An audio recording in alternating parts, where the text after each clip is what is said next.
So this has been a very emotional week for me.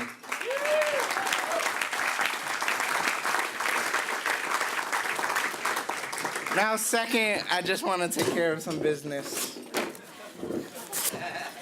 For all of you who have not seen that, I just ripped up my speech because I don't need a piece of paper to tell me what this man has done for me. I'm lucky enough to know that Ned and other key people involved in Tenacity will always be there for me.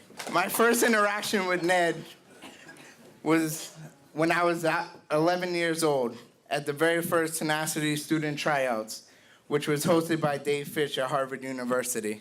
And I have to say this, go Crimson. I said that for a number of years as a scorekeeper for Harvard. So I was running around those student tryouts like an out-of-control 11-year-old, or maybe 5-year-old. But I went up to Ned and I said, I know Tenacity's not gonna pick me, but I had a lot of fun today. Little did we know that moment, that interaction would lead to this moment today. I know that Ned will always be by my side whenever I need him. I also have vivid memories of when I was a little boy. I was taken away from my family and placed into a group home. This was a sad moment for me, but Ned was there by my side. Him and his wife Delshard opened their hearts and their homes to me. When all the other kids would go away for Thanksgiving and holidays, I was able to go to Ned's house. So somewhat miraculously,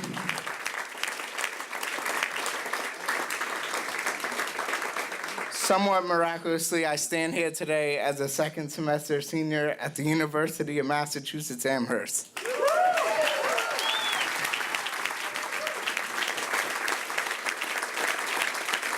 Actually, it's not miraculously, but it is because I became mature and I set goals for myself.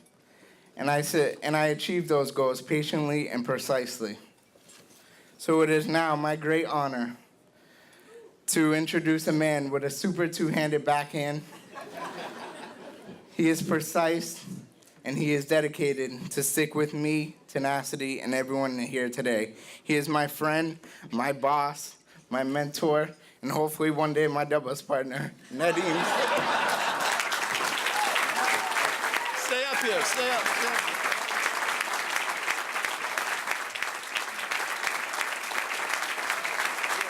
Richard, we all love you, and we're all incredibly proud of you, and thank you. So picture this. The place is Boston.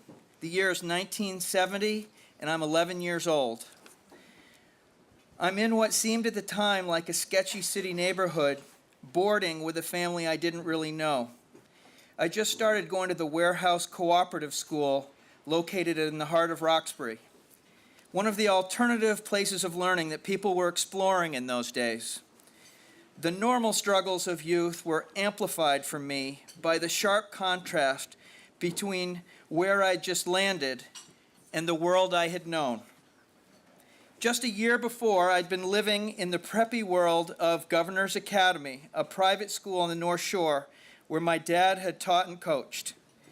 My grandfather had served as the headmaster for 30 years, and I was an awful faculty brat.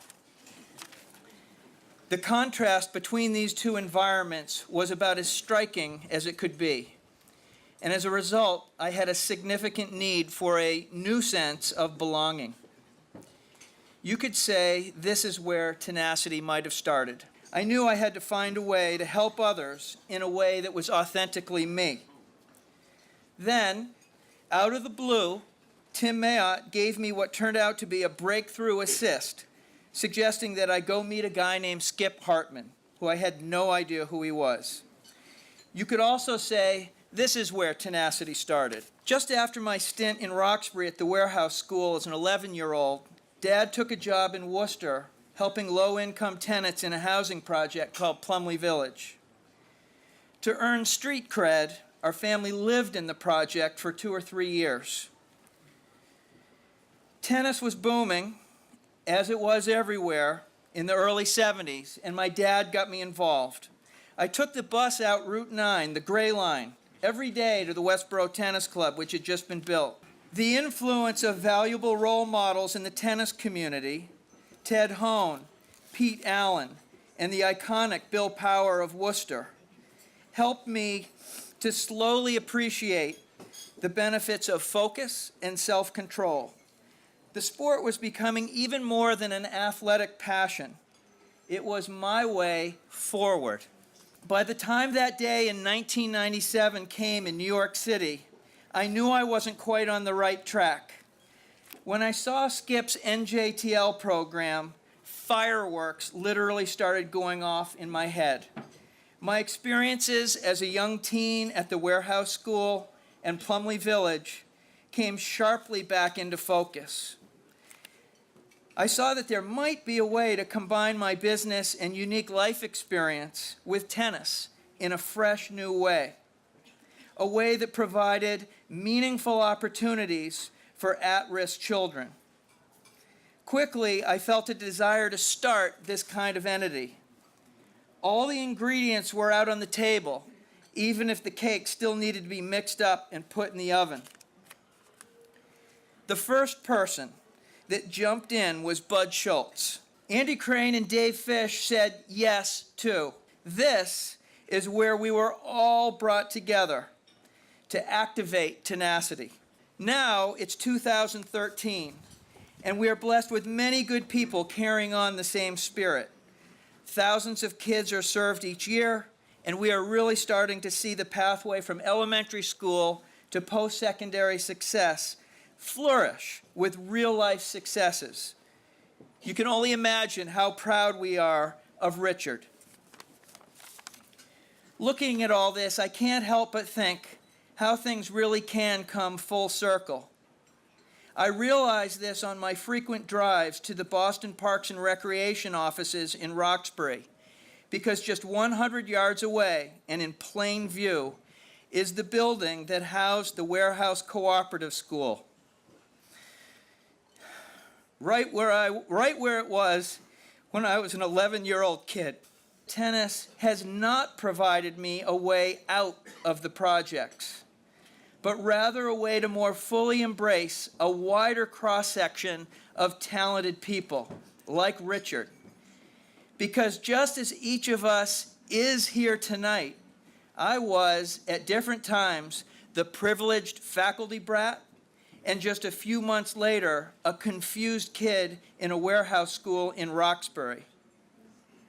However, I had, and we all have, the very same God-given value, no matter what our circumstance.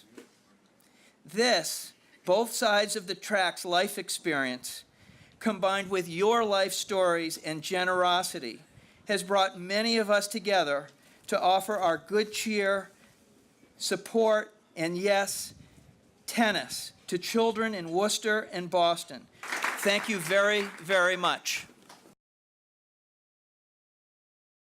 Tenacity was founded in 1999. We're in our 14th year now. We serve 5,000 children each year in the summer program and 1,000 in the school year program.